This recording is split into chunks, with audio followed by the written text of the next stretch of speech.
에스라 오늘 강의 네 번째 시간입니다. 다시 시작할 수 있는 힘이라는 제목으로 하나님 말씀을 나누도록 하겠습니다. 우리 한번 앞뒤좌우로 인사할까요?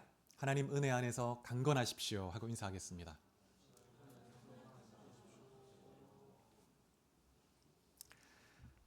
에스라 느헤미야서는 폐허가 된 이스라엘 나라를 재건하는 과정을 보여주는 그런 책입니다.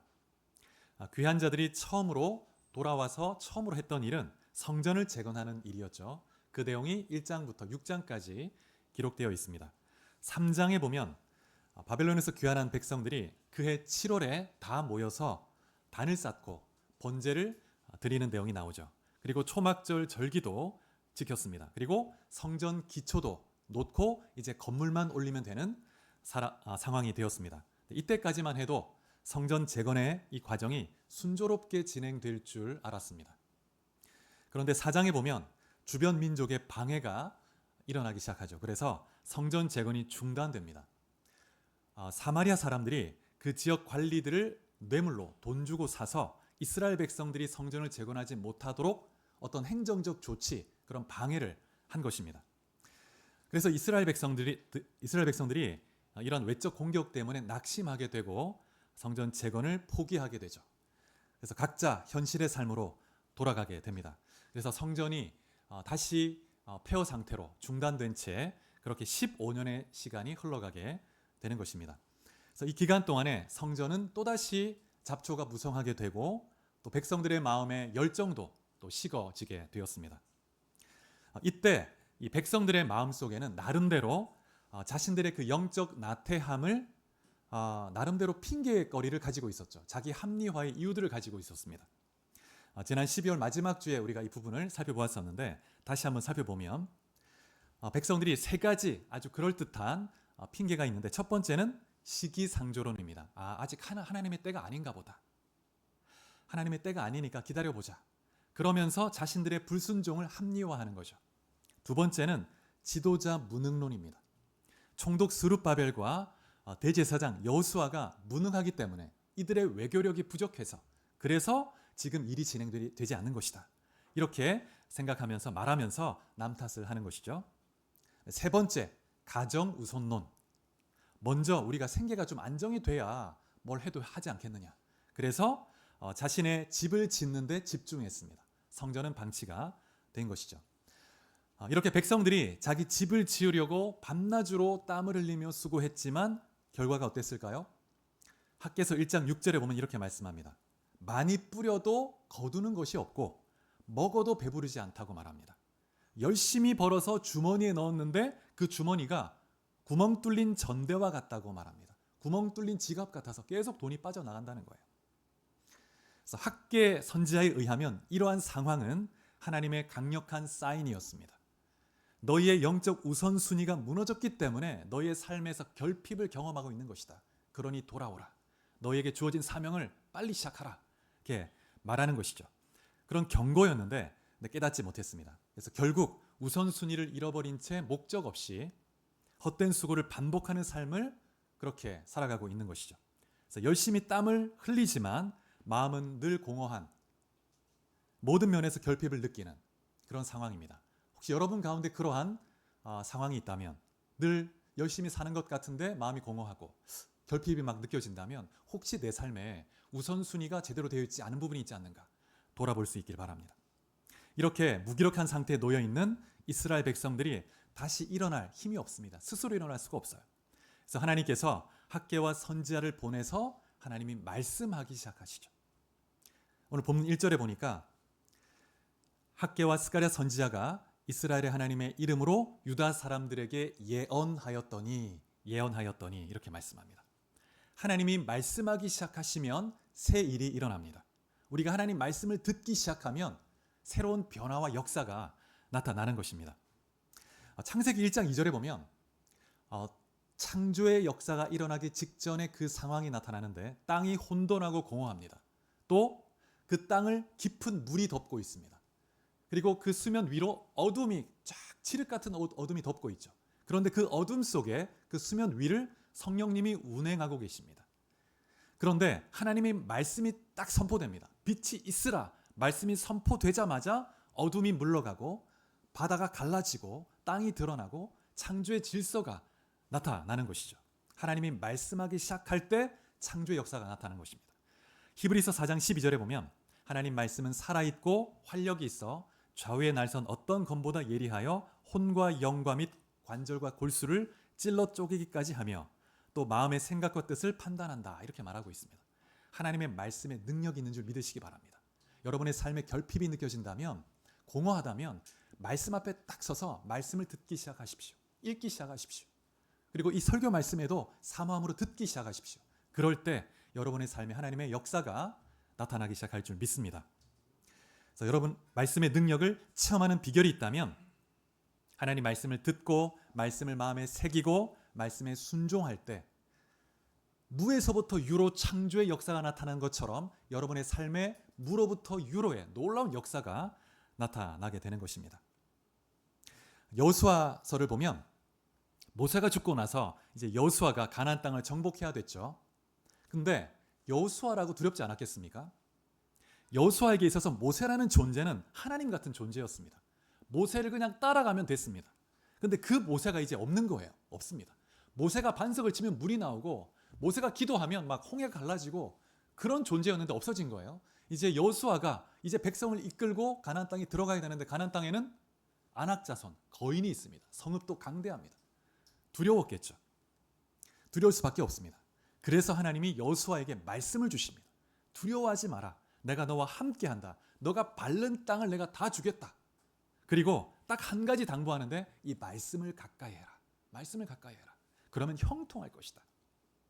그래서 여호수아가 그 하나님의 약속을 딱 붙들고 말씀을 가까이 하면서 말씀을 붙들고 가나안 땅에 들어갔고 정복한 것이죠. 우리의 신앙도 그렇습니다. 말씀의 기초가 없으면 위기를 만날 때 여지없이 쓰러집니다. 말씀은 우리의 인생의 반석 같은 그런 견고한 터가 되죠.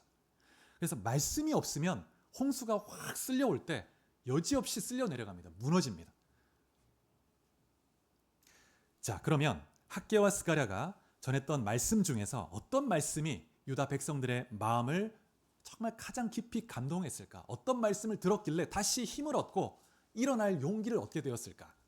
제가 학개와 스가랴를 쭉 보면서 한 가지 말씀이 좀 와닿았습니다. 여러분, 유다 백성들의 마음에 어떤 마음이 있었을까요? 영적 실패감이 있었을 것이고 죄책감도 있었을 것입니다. 성전을 재건해야 되는데 하는 부담감은 있습니다. 그런데 외부의 적들의 공격 때문에 대항할 힘이 없죠. 어떤 행정적 조치로 어떤 공격을 또 받을지, 핍박을 받을지 알 수 없기 때문에 감히 다시 성전을 재건할 용기가 나지 않습니다. 그래서 우리가 해야 되는 일인데 손을 놓고 있으니까 죄책감이 들죠. 또 이 성전이 폐허가 된 상태를 바라보면서 자괴감도 들었을 겁니다. 우리가 바벨론에 있을 때 그 안정적 기반을 다 내려놓고 정말 우리 몸만 떨렁 이 나라에 와서, 이 땅에 와서 하나님 나라를 재건하기 위해서 이렇게 뭔가 새 일을 시작했는데 지금은 내가 지금 뭐 하고 있는 것이? 내가 지금 뭐 하고 있나? 이런 생각이 들지 않겠습니까? 이런 영적 죄책감과 자괴감은 마치 더러운 옷처럼 이스라엘 백성들의 마음을 다 감싸고 있었을 거예요. 그런데 하나님께서 스가랴에게 8가지 환상을 보여주시는데 그 중에서 4번째 환상이 뭐냐면 천사가 백성을 대표하는 대제사장 여호수아에게 더러운 옷을 벗기고 아름다운 옷을 입혀주는 환상을 보여줍니다. 자, 우리 스가랴 3장 4절을 같이 한번 찾아보겠습니다. 스가랴 3장 4절.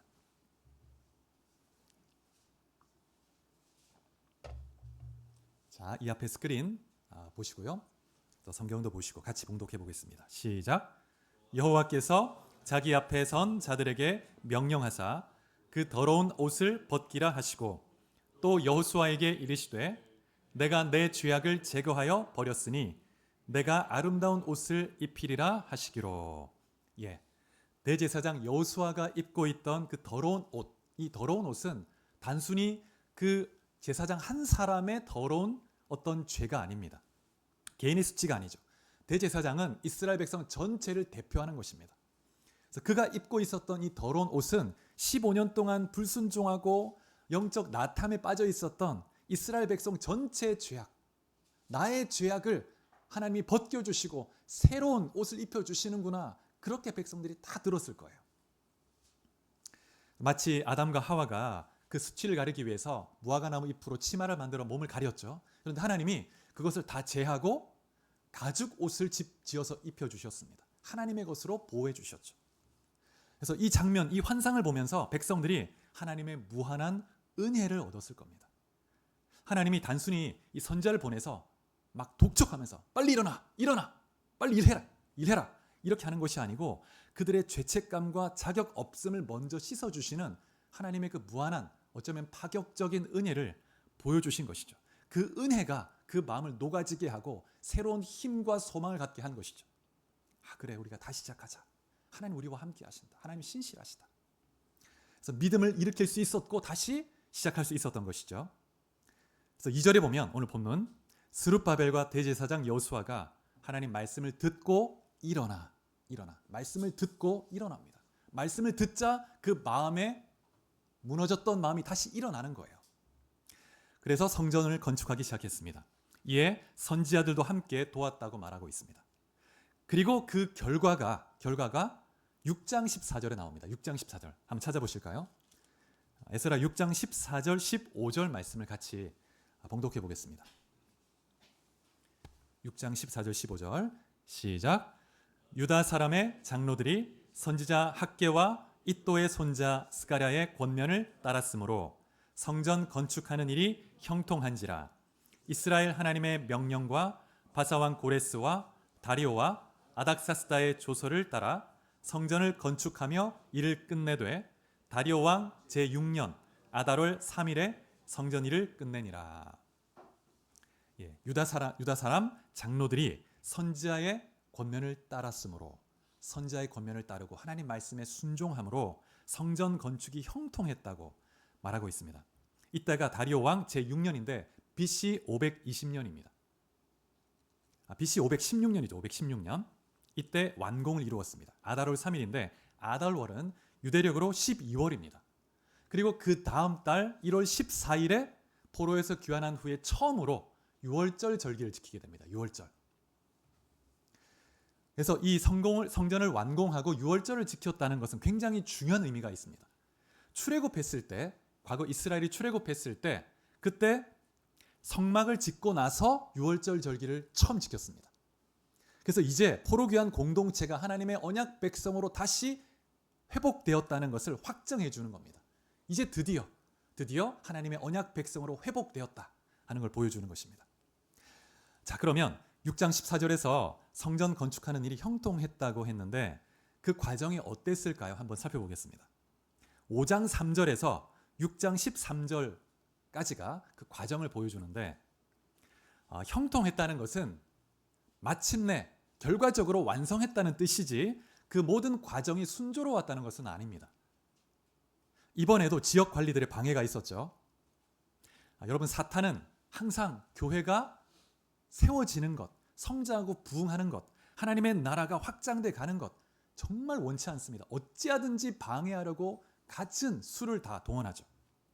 그러기에 우리가 처음부터 끝까지 말씀을 붙들고 인내하고 믿음으로 싸우며 기도하고 영적 전쟁하며 나가야 합니다. 저절로 되는 것이 아닙니다. 아마 이 지역 관리들은 정기적으로 그동안 수십 년, 15년 동안 뇌물을 받아왔을 거예요. 그래서 이런 외적인 방해가 또 다시 일어났는데 그런 외적인 적도 큰 적이지만 유다 백성들의 낙심한 그 실패감이 더 큰 적이었습니다. 그럼 사실 우리가 인생에서 가장 힘든 일은 어쩌면 한 번도 안 해본 일을 처음 시작하는 것보다 이전에 열정을 가지고 시작했다가 실패했을 때 그걸 다시 시작한다는 것이 더 힘든 일이죠. 유다 백성들을 보면 그들이 처음 바벨론에서 안정적 삶을 살다가 그 모든 걸 포기하고 하나님의 나라의 비전을 품고 열정으로 돌아왔습니다. 그리고 제단을 쌓고 그 다음에 성전 지대를 놓고 그 성전 지대를 보면서 감격하며 기뻐하며 찬양했습니다. 그런데 대적들의 방해와 고소로 인해서 성전 공사를 중단하게 됐고 열정도 식어버렸습니다. 실패감이 그 마음에 가득했을 겁니다. 그렇게 15년이라는 시간이 흘러간 거예요. 그 마음이 어떻겠습니까? 완전히 굳어져 있죠. 실패감으로, 자괴감으로. 그래서 그들은 외부의 적보다 어쩌면 그 내면에 있는 그 실패에 대한 두려움, 또 실패하면 어떡하지? 야, 이 또 분명히 방해할 텐데 이겨낼 수 있을까? 하나님의 때가 아직 아닐 거야. 더 기다리자. 더 미루고 또 미루고. 여러분, 그런데 우리가 포기해도 하나님은 포기하지 않습니다. 15년의 침묵을 깨고 하나님이 드디어 말씀하기 시작하시자 하나님의 역사가 다시 시작되는 거예요. 백성들이 일어나기 시작하는 것입니다. 근데 하나님이 말씀하시고 이제 다시 재건을 시작하는데 상황은 변한 게 하나도 없습니다. 상황은 그대로인데 백성들이 하나님의 말씀으로 감동된 그 심령만 변화가 된 거죠. 그래서 여러분, 회복은 환경의 변화가 아니라 하나님 말씀이 우리 영혼에 들려올 때 시작이 됩니다. 말씀이 우리 안에 심겨지고 그 말씀이 들리기 시작할 때 그때 역사가 나타나는 거예요. 그래서 하나님은 우리가 완벽한 준비가 됐을 때 부르시는 것이 아니고 하나님의 말씀으로 먼저 우리의 심령을 흔드십니다. 그리고 그 말씀을 통해서 우리를 이끌어 가시고 환경을 주장하시고 통치하시는 것이죠. 그래서 스룹바벨과 예수아가 다시 일어난 것은 이제 환경이 좀 좋아졌다. 우리가 이제 좀 이 기회를 타서 다시 뭔가 해보자. 이게 아니고 환경은 똑같습니다. 그런데 하나님께서 말씀을 주시고 그 마음을 감동하시자 말씀을 의지해서 일어난 것입니다. 그래서 공사를 시작하니까 아니나 다를까 총독, 그 지역의 총독 다뜨네와 스달보스네라는 사람이 동료들과 함께 와서 위협하는데 뭐라고 하냐면 누가 허락했느냐, 누가 이 일을 허락하느냐, 주동자가 누구야, 이름을 대라 얘기하는 겁니다. 다시 위기가 찾아오죠. 그런데 유다 사람들이 하나님 말씀으로 감동돼서 믿음으로 딱 일어나니까 두려운 것이 없습니다. 당당합니다. 그래서 건축을 주관하는 자가 누구인지 다 말해준 것이죠. 4절에는 나와 있지 않는데 11절부터 17절에 보면 유다 사람들이 어떤 답을 했는지 그 답이 구체적으로 나와 있습니다. 하나님이 고레스 왕을 감동하사 우리로 이 일을 하게 하셨다, 이렇게 말하고 있습니다. 그 말이 뭐냐면 하나님이 하라고 말씀하셨다는 거예요. 하나님이 말씀하셨다. 하나님이. 세상 권력자가 아무리 위협하고 또 방해해도 하나님의 말씀이 더 권세 있고 능력이 있죠. 하나님 말씀을 의뢰하면 승리하는 것입니다. 사도행전 4장에 보면 베드로와 요한이 공회에 이제 불려가서 재판을 받는데 협박을 받죠. 다시는 예수의 이름으로 아무것도 하지 마라. 협박합니다. 그때 이 두 사도가 이렇게 말을 합니다. 사도행전 4장 19절에 보면 하나님 앞에서 너희의 말을 듣는 것이 하나님의 말씀을 듣는 것보다 옳은가 판단하라. 그 권력자들을 전혀 두려워하지 않습니다. 하나님을 경외하는 거예요. 그때 하나님이 그들을 통해서, 교회를 통해서 역사하신 것입니다. 자, 오늘 본문 5절을 보시겠습니다.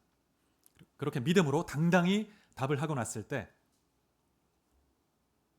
하나님이 유다 장로들을 돌보셨으므로 적들이 공사를 막지 못했다고 말하고 있습니다.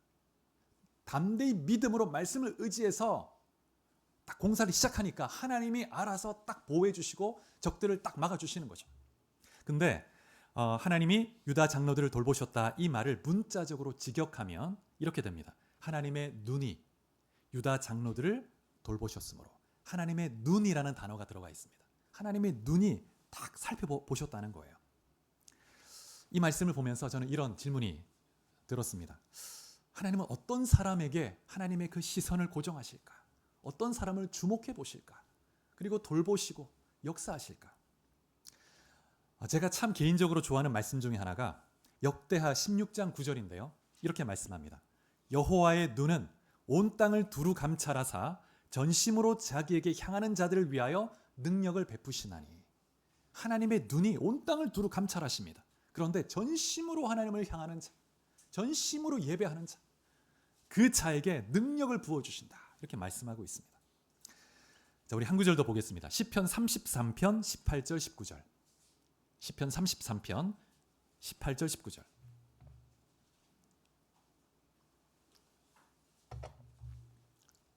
자, 시편 33편 18절 19절을 같이 한번 봉독해 보겠습니다. 시작.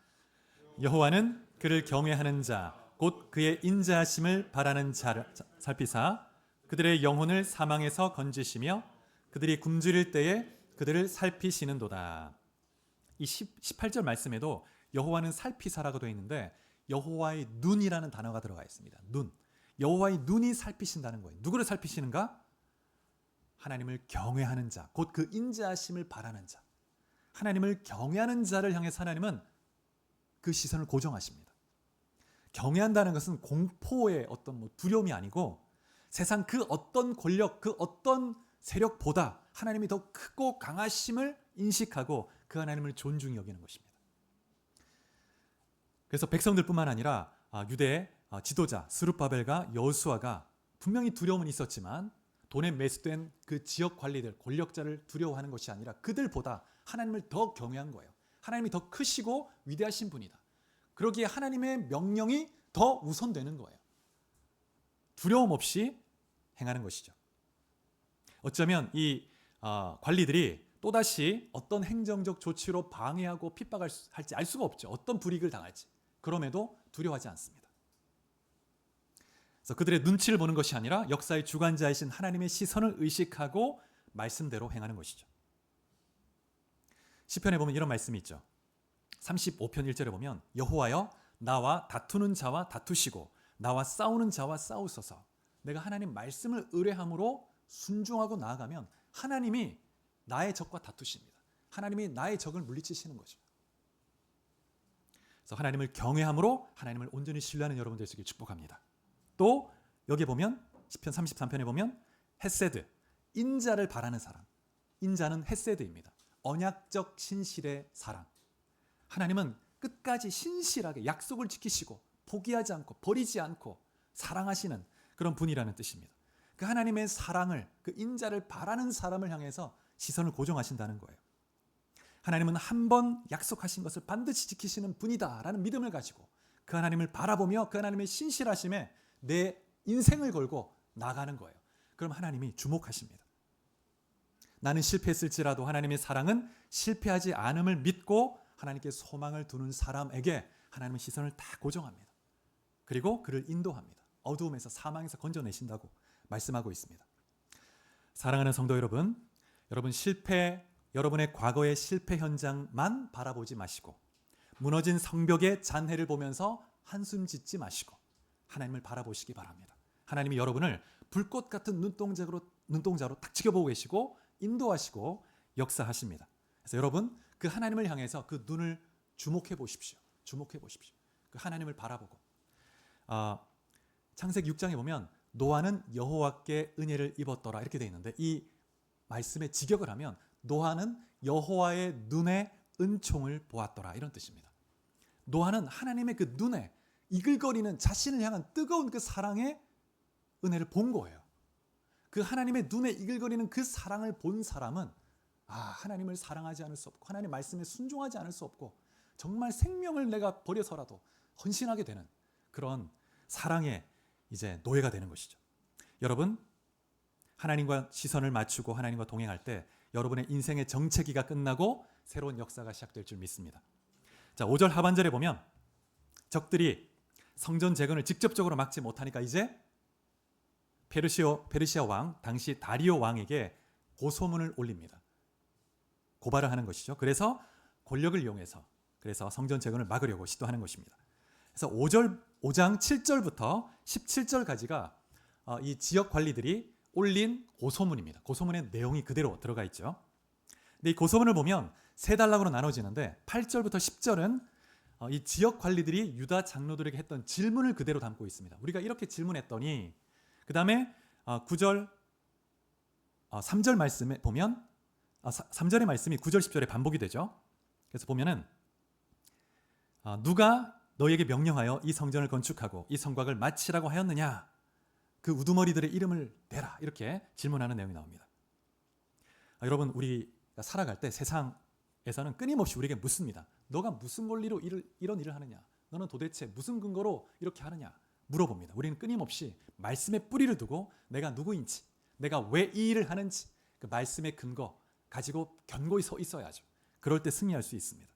하나님이 내게 하라고 하셨다. 하나님이 나의 아버지시고 나를 예수의 피로 값주고 산 나는 하나님의 존귀한 아들이고 딸이다. 나는 예수의 제자다. 나는 예수님이 행하신 그 일대로 살아갈 것이다.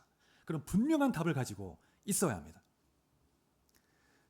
11절 이후를 보면 이제 유다 백성들이 어떻게 답을 했는지 이제 담고 있는데 이 위기의 순간에 장로들이 아주 놀랍게 당당하게 얘기하는데 뭐라고 하냐면 자신의 정체성을 분명히 밝힙니다. 11절에 보니까 우리는 천지의 하나님의 종이라.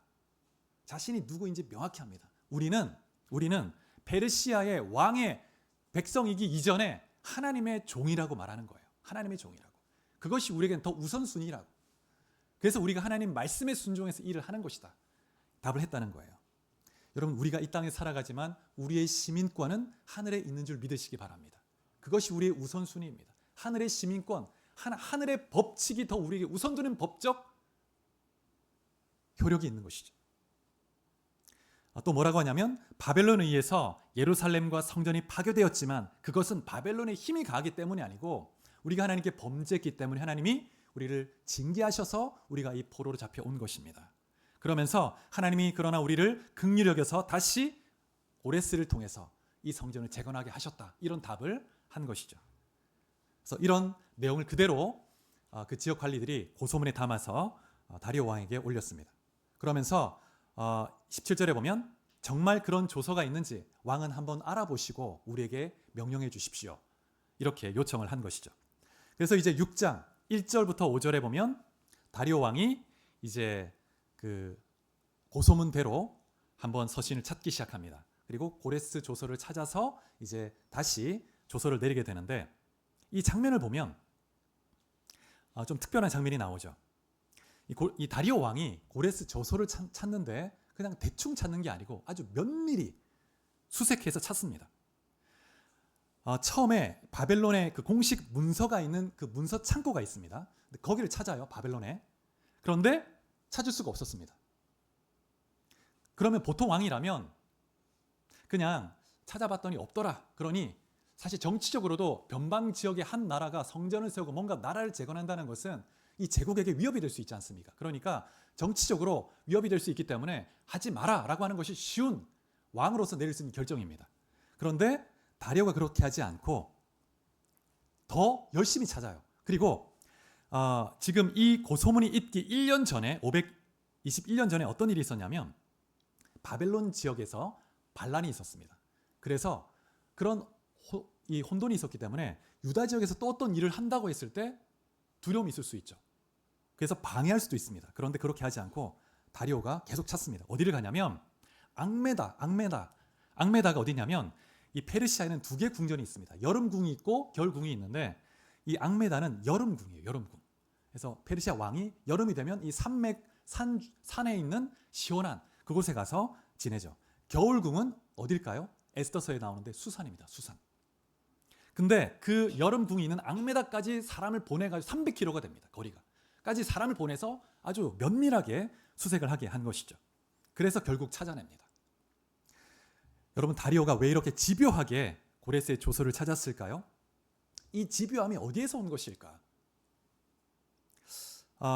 인간적으로, 정치적으로 한번 해석을 해보면 다리오는 사실 고레스의 혈육이 아닙니다. 이 고레스의 아들은 캄비세스인데 이 캄비세스가 이 전쟁터에 있다가 그냥 일찍 죽어요.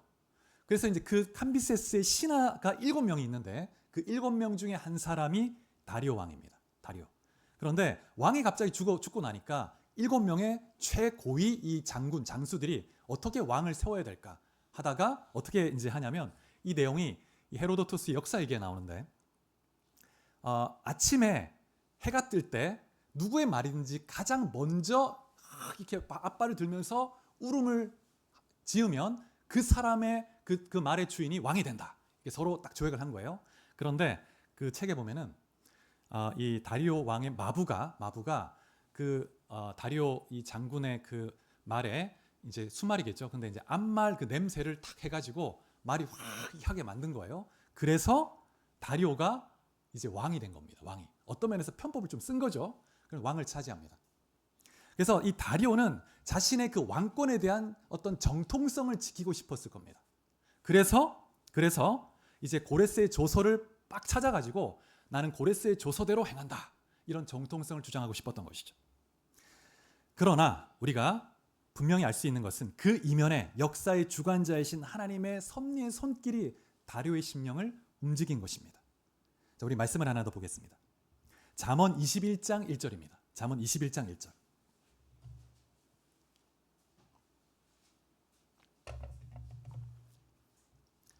잠언 21장 1절 말씀 같이 봉독해 보겠습니다.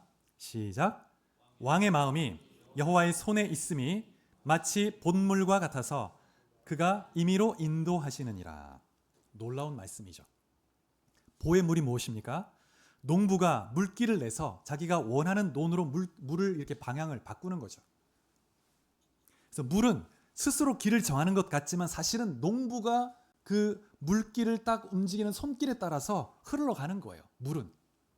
다리오 왕은 자신이 고레스로부터 이어지는 어떤 왕적 정통권을 세우기 위해서 그렇게 한 것이라고 생각하겠지만 사실은 다리오 마음속에 그 마음을 움직이신 분은 하나님이신 것입니다.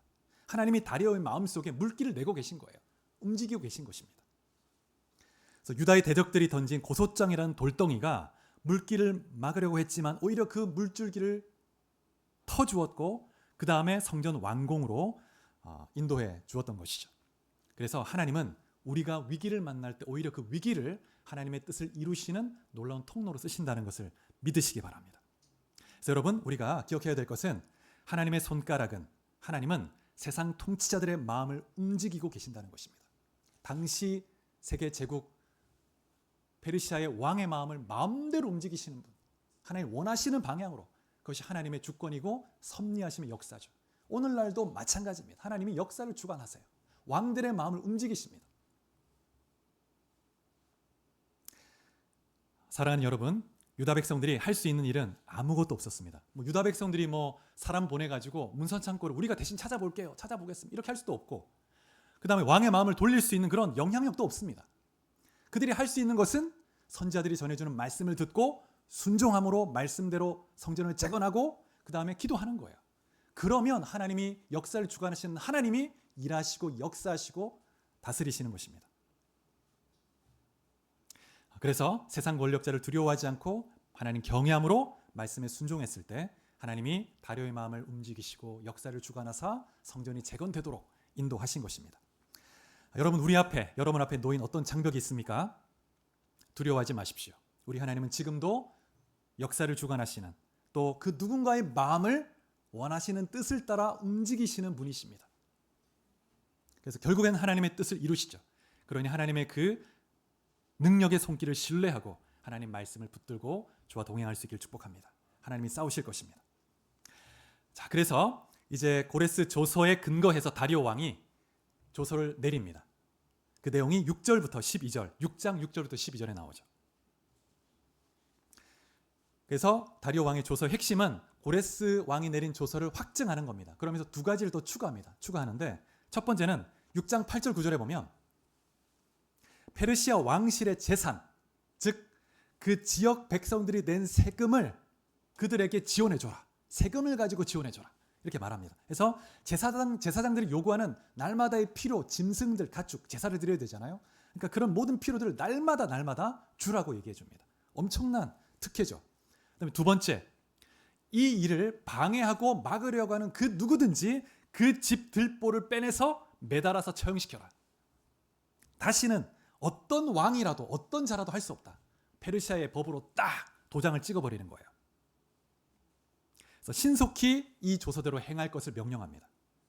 그래서 13절 말씀에 다리오 왕의 조서대로 총독 다뜨네와 스달보스네가 신속히 준행하게 됩니다. 그래서 성전이 재건되죠. 그래서 이스라엘 백성들이 이 모든 과정에서 한 일은 말씀에 순종하고 기도한 것밖에 없습니다. 하나님이 다 하신 거예요. 하나님은 모든 권세 위에 높으신 분이시고 만물을 통치하십니다. 역사를 주관하십니다. 그 하나님이 여러분 한 사람 한 사람의 인생을 주관하시고 다스리십니다. 여러분, 누군가의 마음을 돌리기 위해서 여러분이 애쓰기보다 먼저 하나님을 향해서 기도하고 나아가면 하나님이 그 사람의 마음을 보의 물처럼 움직이실 것입니다. 여러분의 자녀의 마음을 돌이키는 것, 내가 아무리 잔소리를 해도 자녀는 바뀌지 않습니다. 자녀를 두고 하나님께 기도할 때 하나님이 자녀의 마음을 녹아지게 하고 변화되게 하고 이끌어 가는 것입니다. 6장 10절에 보면 특별한 말씀이 나오죠. 다리오 왕이 조서를 내리면서 페르시아 왕과 왕자들을 위해서 기도해달라. 너희들의 그 성전에 필요한 모든 물품을 다 짐승을 제공해 줄 테니 우리를 위해서 기도해라. 요청합니다. 하나님의 백성이 나라를 위해서 통치하기 위해서 기도하는 것은 너무나 중요합니다. 하나님 백성의 정체성은 제사장 나라죠. 제사장은 다리 놓는 사람이고 중보하는 사람입니다. 기도하는 사람. 그래서 나라를 위해서, 영혼을 위해서 기도하는 건 너무나 중요하죠. 디모데전서 2장에도 보면 바울이 교회에 권면하면서 너희가 그 무엇보다 권력자, 통치자 위해서 기도하라, 이렇게 권면하고 있습니다. 예레미야 29장 7절에도 보면 이렇게 말씀합니다. 너희는 내가 사로잡혀 가게 한 그 성읍의 평안을 구하고 그를 위하여 여호와께 기도하라. 이는 그 성읍이 평안함으로 너희도 평안할 것임이니라. 너희가 바벨론의 포로로 잡혀갔잖아. 그러면 너희가 그 바벨론의 평안을 위해서 기도해라. 그러면 그 바벨론의 평안 안에서 너희가 자유롭게 신앙의 자유를 누리고 평안을 누리며 하나님을 만날 수 있다. 그렇게 말씀하고 있는 것이죠. 그래서 오늘 우리도 나라를 위해서, 북한을 위해서, 또 세계를 위해서 기도해야 합니다. 기도하면 하나님이 우리의 기도를 들으시고 왕들, 권력자들의 마음을 움직이시고 역사를 주관해 가시는 것이죠. 말씀을 맺겠습니다. 사랑하는 성도 여러분, 15년 동안 잡초만 무성했던 예루살렘 성전 그 터를 보면서 이스라엘 백성들의 마음에 절망감이 있었지만 그러나 말씀을 의지해서 일어났습니다. 혹시 여러분의 삶의 현장의 어떤 영역 속에 그냥 방치되어서 잡초가 무성한 그런 영역이 있지 않습니까? 다시 말씀을 붙들고 일어날 수 있기를 축복합니다. 다시 시작할 때 하나님이 일하시고 역사하실 것입니다. 여러분, 실패의 두려움을 이기는 힘, 다시 시작할 수 있는 힘은 하나님의 말씀을 통해 오는 것입니다. 말씀이. 여러분, 오늘이 2월 1일이죠. 지난 한 달 여러분 말씀을 얼마나 읽으셨습니까? 열심히 또 읽는 분도 계실 거고 또 한 며칠 읽다가 포기한 분도 계시고 아직 시도하지 못한 분도 계실 텐데 이제 한 달 지났으니까 여러분 2월 1일 오늘부터 성경 읽기를 다시 한번 시작해 보십시오. 말씀을 가까이 할 때 말씀을 통해서 우리 영혼이 살아나고 가정이 새롭게 변화되고 역사가 나타나는 것입니다.